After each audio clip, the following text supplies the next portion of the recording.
Which Big 12 football program has been the best since the 2000s? Is it a newcomer like Utah, or is it someone who's been around for little bit, like Oklahoma State? That's what we're going to discuss on today's Locked On Utes and Locked On Oklahoma State crossover.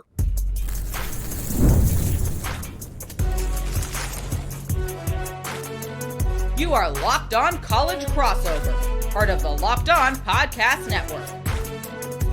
Your team every day. Hello, everyone, and thank you for making Locked On Utes and Locked On Oklahoma State your first listen every single day. My name is JT Wistrcill, former intern inside the University of Utah Athletic Department. Excited to be joined on today's show by the host of Locked On Oklahoma State, Cody Stovall. Once again, thank you for making our shows your first listen every day. We're available on all social media podcasts and wherever you get go to YouTube as well. Wherever you want to go, you can find our shows. On today's show, we are going to talk about how well set up these teams are for the future and if they could even collide in the Big 12 title game. But first, I want to start with a list the Athletic put out that recap the top 25 football programs of the 2000s. Both Utah and Oklahoma State were in this, and they were two schools apart. Utah 23, Oklahoma State 22. They were not as high as TCU. To answer the own question that I posed, Cody, I'm okay with Utah not being at the top when you look at the fact that they made the transition from, work their way up to a P4 at the time, P5 conference. I'm okay that Utah's not at the top. I think Utah belongs in the top 25. We can talk about them versus Oklahoma State in a moment. I'm good with TCU being the highest ranked team, the only Big 12 team current Big 12 team inside the top 20. How did you react to the list? I'm okay with it, right? TCU has been in the Big 12 a little bit longer, and they were able to ride some instant success with LaDainian Tomlinson and some of those pretty epic ball clubs. And then they recently did represent the Big 12 in a national championship, taking down Michigan, which unfortunately nobody remembers because of what happened in the national title game. But from a recency bias standpoint, it makes sense. And even historically speaking, since their entrance to the Big 12, I can see that. I feel like there's definitely some viability there.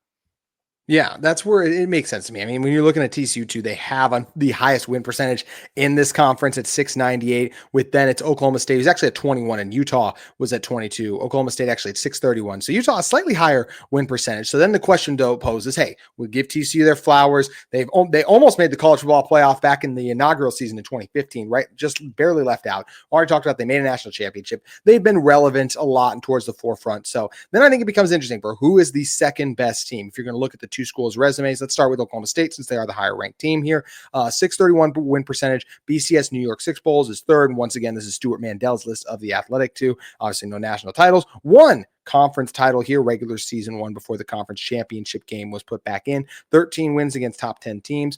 43 wins against top 25 ranked teams. Also top 10 rankings. You got 12% of the time, top 25 rankings 47% of the time, just 4 losing seasons. Compare that to Utah. 661 the win percentage, 4 BCS New York Six bowl games, 4 for you look at the been 4 for Utah, 5 conference titles, some of those coming in those G5 conferences though, so that weighs into things here.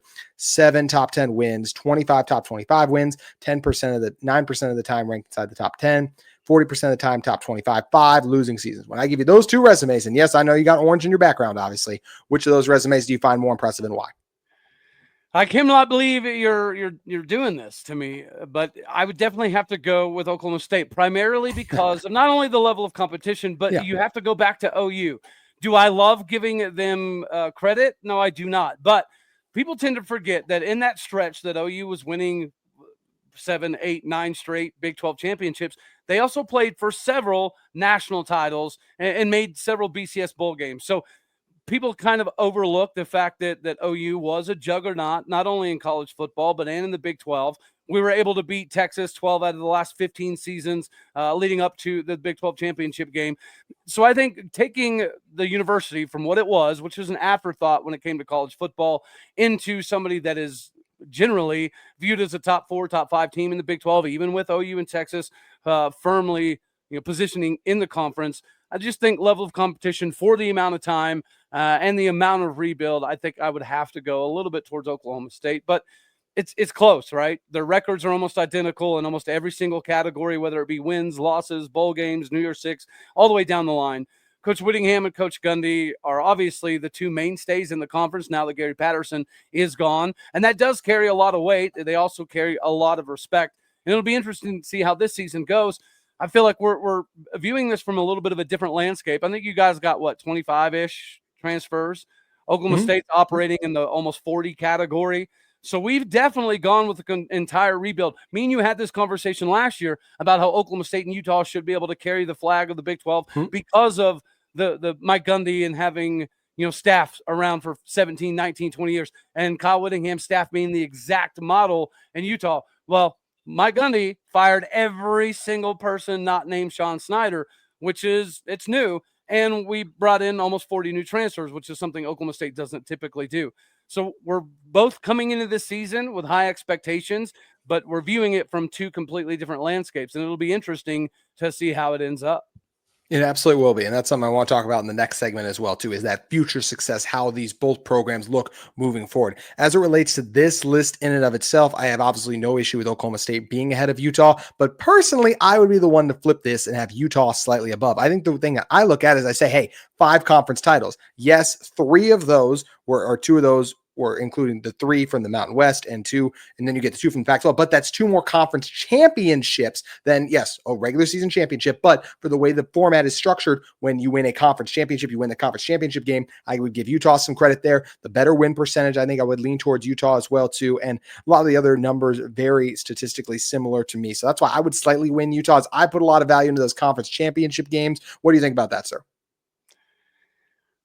I think if the Pac-12 championship was worth a whole lot, they would still be a viable conference.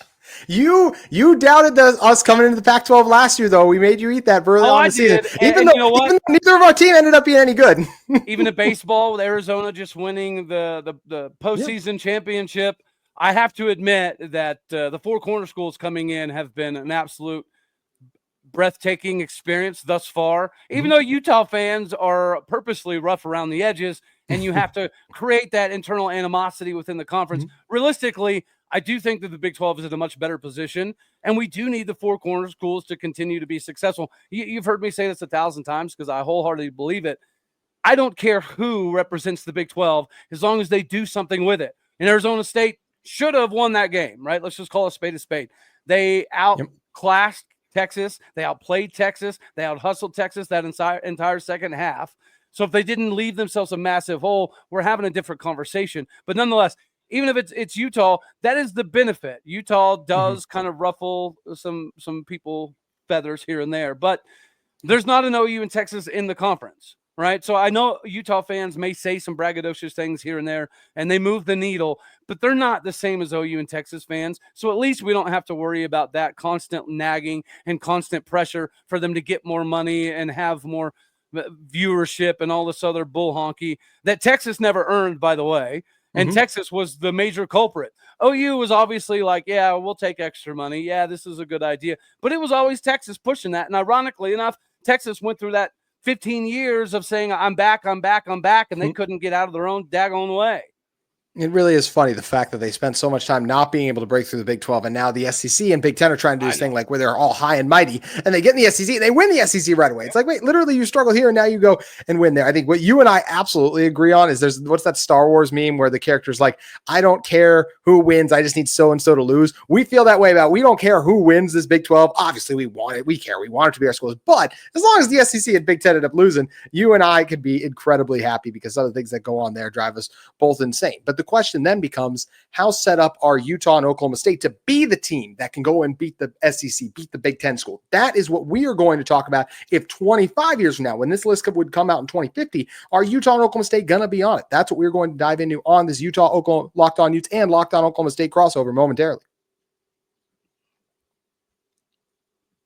But first, today's show is brought to you by our friends at Monarch Money. Ever check your bank account, wonder, where did all my money go? Between dining out, online shopping, entertainment, it's easy to lose track. That's where Monarch Money comes in, and your personal CFO, it is absolutely that. Gives you that full visibility and control over your finances. Monarch Money isn't just a budgeting app, it's a complete financial command center. You can track all of your accounts, investments, and spending in one place. So you stop just managing your money and start building your wealth. Their surprising insights are massive. When I started using Monarch, I realized just how much I was spending on food delivery. Now I budget smarter and save even more. I also have that all-in-one convenience. Instead of juggling multiple apps, you can use Monarch to check your finances, track spending, and even plan long-term goals. I also have that easy collaboration. Managing money with your partner is smoother than ever. You can track shared accounts and personal ones too. Set goals and stay on the same page without the stress. Take control of your finances with Monarch Money. Use that code LOCKEDONCollege, all caps, no spaces, at monarchmoney.com for 50% off your first year. That's monarchmoney.com. Code LOCKEDONCollege, all caps, no spaces, for half off your first year when you visit Monarch Money today. The future of college football is something that is discussed constantly, Cody. And when you look at it from a Utah and Oklahoma State perspective, I am a little concerned about, I don't know if it's going to be Utah and Oklahoma State that are both in the top 3 of this conference. I think what leaves me concerned is college football is becoming an NIL game. And we've seen TCU, Texas Tech. Actually, I think TCU has a better chance than both of our schools to drop out of this. I do not see TCU being in the top 20. Things can change. Right now, I think both Utah and Oklahoma State are set up better for the future, but obviously Texas Tech and BYU are other schools I would say right now in the NIL that have a great chance to be in the top 20 based on just the way the NIL is going. And I know I'm the Utah guy. I'm just calling a spade in terms of what wins right now. NIL, BYU's got a lot of it. But how do you feel? Like I said, for Utah, I think they definitely have a chance, but it's going to be an uphill battle for them to be in the top 25 of this list again. How do you look at Oklahoma State's future, not just even a couple of years down the road, but way down the road? Well, I think that's one of the most intriguing things about this particular season, right? It's going to be kind of a case study at the end of the year. Is it still reasonable for the old school coaches like the Mike Gundys, like the Kyle Whittinghams, and even you could, I think, throw Bill Belichick into this conversation? Are the old heads still going to be able to adapt to the new game of college football and the way the landscape is adjusting 24/7? But more importantly, I think part of the future is going to be based on this season. We are in a results-driven industry, and you're seeing Arizona State being able to capitalize off of a CFP performance, getting major upticks in recruiting and the transfer portal. I think it's going to take one of us to both do the exact same thing. You have to be able to put yourself at the forefront of viability when it comes to not only NIL, but part of NIL's national exposure. You're not going to get exposure if you're on a 3-win team and it continues to be a problem. So we do have to win. But I think more importantly, this is going to be interesting to see if the old school coaches still have what it takes. And you mentioned NIL. I don't know what Utah is doing, but I can tell you, thanks to the concerts that we've been having in Stillwater, Oklahoma, we've been able to kick our NIL into overdrive. And you're seeing that. We're getting former 5-stars, former consensus 4-stars from SEC schools and Big Ten schools. And several of them started at those SEC and Big Ten schools a couple years back. So we're spending more money than we ever thought physically possible. And we found a little revenue stream with the concerts that are going to start becoming normal. And that is going to kind of fill in the void for some of this NIL money. So you have to continue to be innovative. And thankfully, Mike Gundy and Oklahoma State have done that. Now we have to see it result in wins. We have a top 20 recruiting class. We have a top 30 transfer class. Now it just has to be put on the field and make it make sense to continue to recruit and spend NIL at this level.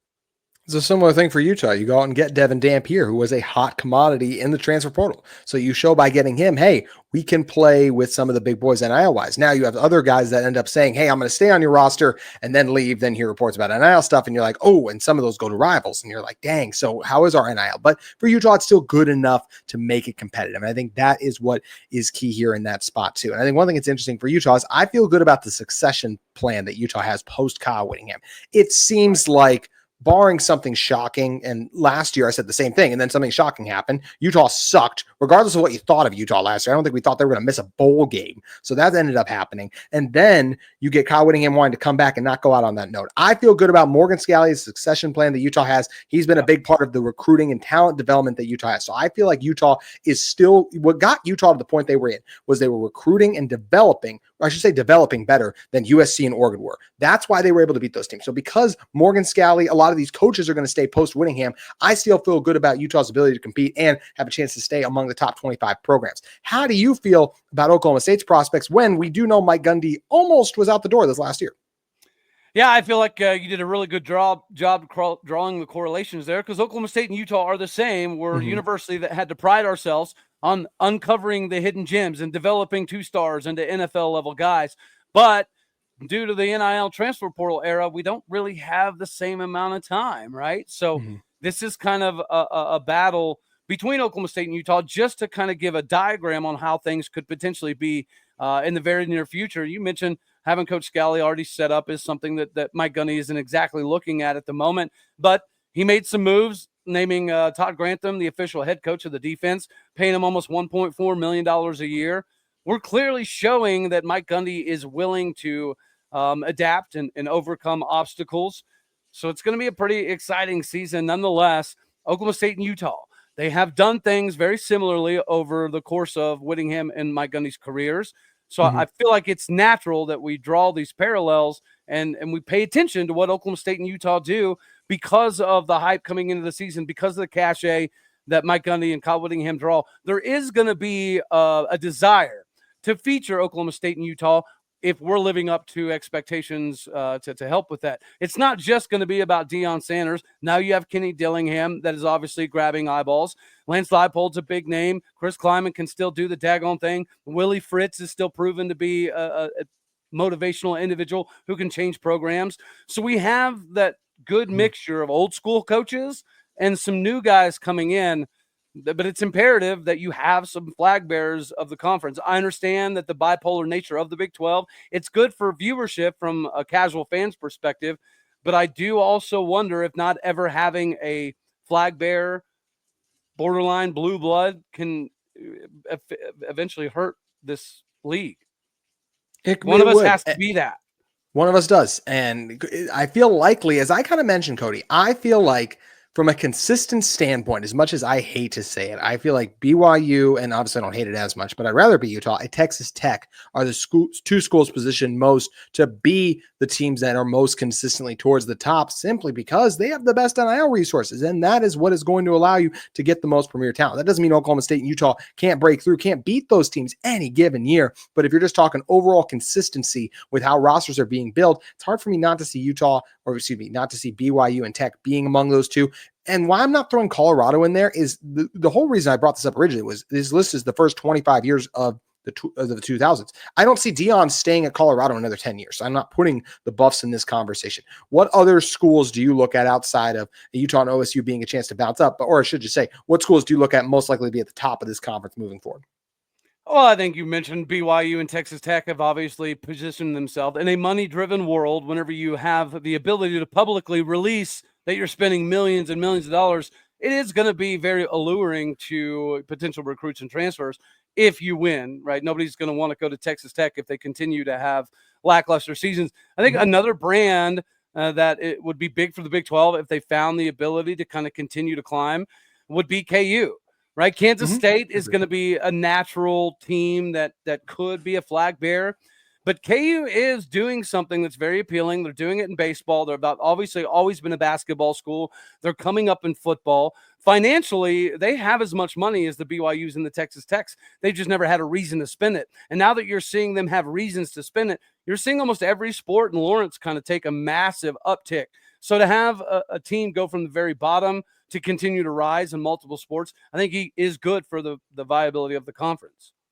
I absolutely agree with that. And there's the Iowa States of the world that also could have a chance to do that and be one of the powerhouses moving forward. It's going to be interesting to see. We're going to talk about the Big 12 title game in a moment, but Cody, you and I have something in common. We had a starter or projected starter at one point, key contributor, I'll say, at one point in this offseason who seemed like they were going to stay at Utah and it ended up at BYU. In fact, it's kind of funny. It ended up being both defensive tackle. I'm curious from your perspective. Utah fans were obviously very fired up, and there were some reports about some things going on, even as of lately, even what BYU was trying to do with some Utah players to have Utah fans riled up. How did you feel about Justin Kirkland going from Oklahoma State to BYU? I didn't have a problem with it. But I mean, I'm really close to the situation. Well, because me and Kirkland have been pretty close for a couple of years, right? So we were talking on a regular basis, and we had several conversations outside of the football facilities. And so I had a very good understanding of what his thoughts were on the team and the new staff. And I will admit, he absolutely loved it.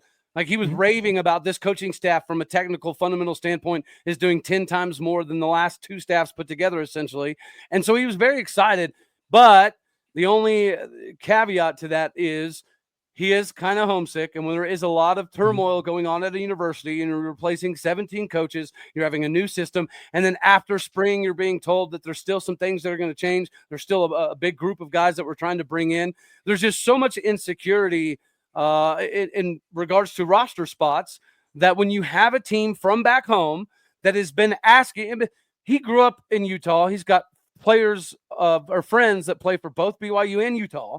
So players from both universities have been telling him for a year and a half, hey, you should come back home. And if things would have continued to be great at Stillwater, he would have never entertained that idea. But because of the inconsistencies and the fact that we are being pretty open that we're not giving returning players very much money at all, we're spending all of our money on getting guys out of the portal. And after a 3-9 season, it's kind of hard to combat that. But I wasn't mad about it because I had a feeling, right, when certain things kind of took place, that he was going to continue to be more homesick, because I knew he was homesick before that. But he liked the new direction, liked the new staff, liked all the NFL coaches being brought in, liked the fundamental teaching that was happening. But at the end of the day, when you have all of these external factors and you always have that nudging to go back home, it does make sense. So I wasn't up in arms about it, but you obviously had more insight than most. You hit the nail on the head for why I think each of these cases are different. And we cannot claim that anytime any school, albeit, lands a player, we can't just shout tampering. And with Utah's, the reason there was some frustration with a lot of the Utah stuff is that's what was being reported. And you looked at what happened and you're like, okay, you have guys on Utah's roster like that aren't in the portal. And all of a sudden there's these things that are happening by sources we trust to. And that's what leads us to, tampering. Yeah. But you just laid out why Kirkland was so different. So that's why I just feel like in general, it's a dangerous thing when we just throw everything under the same umbrella when it's not. It's more, there's just more that goes on behind the scenes. One thing that we hope goes on in the biggest scene, or did you want to add one more thing there, Cody? No. That's people just need to pay attention when you talk about tampering. Yeah. Tread lightly when the dude is from the school supposedly doing the tampering. It would just be like, we just brought in Taj McCoy from Colorado because he's from Oklahoma and he grew up an hour away from the stadium. Was there tampering involved, or did he just miss his family and want to be back home? He started several games at Colorado as a true freshman, so it wasn't playing time. It wasn't NIL. It was just a factor of being homesick. So, yeah, when there's tampering and a guy lives 3,000 miles away, maybe that's a more viable, legitimate conversation. But if a dude's from there, maybe check where he went to high school and where he grew up before we start throwing tampering around. Yeah, that's the difference between Kirkland and a lot of the Utah guys, in my opinion. But either way, Utah, BYU, Oklahoma State, everyone's trying to reach the Big 12 title game. Utah has aspirations of doing that, and we've not been shouting it from the rooftops like last year, which I do think last year was different. But I do feel like Utah has the pieces that they could get there. They do not deserve to be one of the favorites, in my opinion, but I do believe this is a Utah roster that shut up a lot of their holes, and I do think there's a chance they could reach the title game this season. Heck, I like this Utah team a lot more than I liked ASU going into last season. Does Oklahoma State have those same aspirations, and do you feel like they could match it if so? Well, yeah, we have those aspirations, but we have no idea what the team's going to look like, right? Could the former five-star All-Americans, Shanavian Bradley, J.K. Johnson, could they look like they did coming into college when they were, originally set to start at Tennessee or Ohio State? Do we get that freshman version of them, or do we get the next year version of them where they battled injuries and they were on and off the field? Right, that's going to be part of the question. We don't know what we're getting. What we do know is that we have an NFL predicated system now. We have coaches that play 0 games. They give 0 craps about whether you're returning, whether you're coming in the portal, whether you're getting a lot of money, 0 money. They don't care. And from that aspect, you have to be excited. The issue with Oklahoma State this previous season was what I thought was going to be a positive, having coaches for 17, 19, 21 years, ended up being a negative because that equaled complacency. The only downside to have coaches that have made entire careers here is, and especially when you have 36 upperclassmen, obviously you can have the tendency to kind of relax a little bit as a coach because you think the seniors are going to conduct everything, and it wasn't happening, right? So the checks and balances did not exist in Stillwater this previous season. Now it does, and the coaches don't really care who you are, where you came from. They're just going to play the best players, and for that reason, it's very, very exciting. But we don't have a quarterback that's thrown a pass in college football. We don't have a running back that's led a team in more than a couple of years. We're pretty unproven at wide receiver, right? Our best wide receiver coming into the season, Talon Shetron, he's already out for the year. The defensive side of the ball, it's all brand new. So do we have an expectation to get back on the top of the seat? Yes, we do. And Mike Gundy doesn't typically perform in years that he's supposed to be great. It's the years that Mike Gundy's underestimated that he typically competes for a Big 12 title. And lastly, I will admit, I'm happy. Okay. I'm not happy about a 3-9 season, but we did get rid of the coordinators that were clearly an issue. So that's a plus, right? We're spending more money in NIL than we ever thought physically possible. That's a plus. We're getting talent to Stillwater, Oklahoma that used to never even think about coming to Stillwater. That's a plus. But at the end of the day, it's going to be pretty intriguing to see what it looks like, because you do have to have a response season. And I'm here to make money, buddy. What is y'all's over and under? Ooh, I think we're 7.5. I want to say, and I think we're over. I think we're going to win more than that. I do. I think there will be a lot. There's a lot of good games that I go back and forth on. What's Oklahoma State's? Courtesy of our friends. 5.5 on FanDuel. I don't know what it is for Utah, but I can tell you, if there is a benefit to Mike Gundy pooping down his one leg and peeing down the other through an entire season, it is the fact that we get to make money. Dude, for us to win the Big 12 title, it's like plus 5,000, right? So $100 bet is ridiculous money, and it's the same can be said whether you look at the two different services.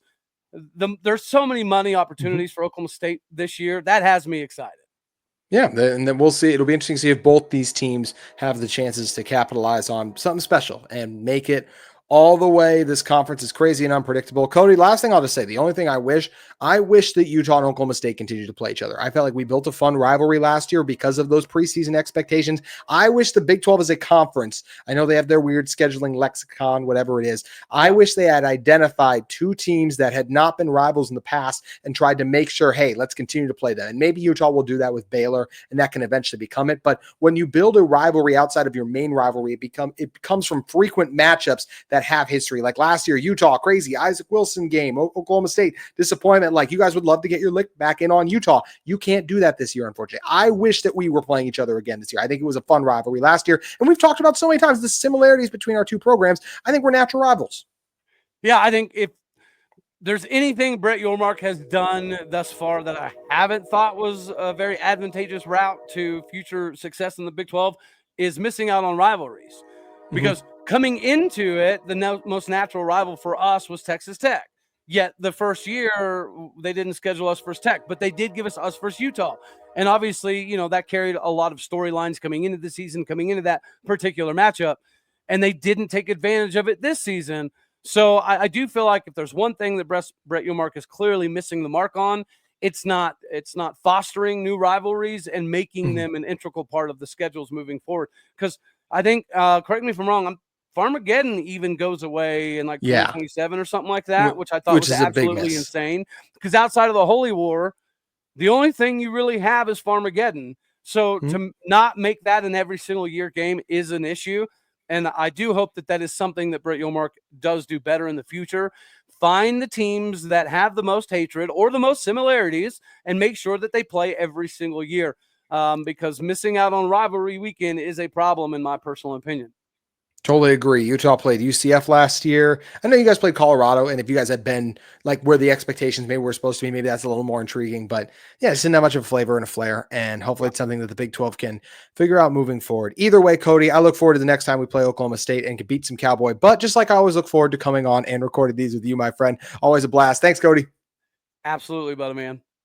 That's going to do it for today's Locked On Utes and Locked On Oklahoma State. Make sure you keep watching both of our feeds as we'll continue to drop the latest content covering Utah and Oklahoma State. We hope you have a great rest of your day.